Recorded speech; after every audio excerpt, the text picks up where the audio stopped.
চিরাং জেলা বিপিএফে যোগদান ১.৫ শতাধিক রাজনৈতিক কর্মীর প্রাক্তন মন্ত্রী চন্দন ব্রহ্মের নেতৃত্বে তারা বিপিএফ দলে যোগ দেন। এই ঘটনায় শক্তি বাড়ালো এনডিএ জোটের। বিধানসভা নির্বাচনের দিন ঘনিয়ে আসতেই চিরাং জেলায় বিপিএফ দলে যোগদানের ঘটনা বাড়ছে। বিপিএফ নেতা তথা প্রাক্তন মন্ত্রী চন্দন ব্রহ্ম গত লোকসভা নির্বাচনে বিপিএফ ছেড়ে ইউপিপিএলে যোগ দিয়েছিলেন, তবে গত ২০ মার্চ ফের বিপিএফে ফিরে আসেন চন্দন ব্রহ্ম। এবারে চন্দন ব্রহ্মের নেতৃত্বে ১.৫ শতাধিক সমর্থক বিপিএফে যোগ দিলেন। গত ৫ বছর ধরে বিটিসিতে উন্নয়ন থমকে পড়ার অভিযোগ প্রাক্তন মন্ত্রী চন্দন ব্রহ্মের।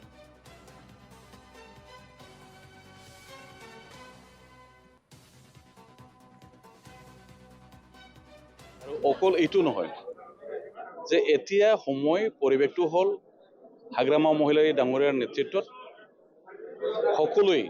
সকলো ভাষা ধৰ্ম জাতি জনগোষ্ঠী বিপিএফ মুখী।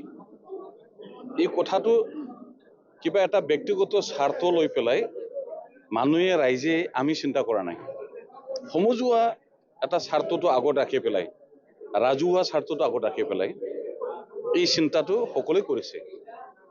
অকল ইউপিপিএল নহয়, আজি বহুতো ৰাজনৈতিক দলৰ পৰা বিপিএফত ডেইলি হাজাৰ হাজাৰ নেতা কৰ্মী ৰাইজ সমৰ্থক শুভাকাংক্ষী আজি যোগদান হোৱাটো আপোনালোকে পৰিলক্ষিত হৈ আছে। ইয়াৰ মূল উদ্দেশ্যটো হ'ল সঁচাকৈ উন্নয়নৰ কথাটো ৫টা বছৰত স্তম্ভিত হৈছিল।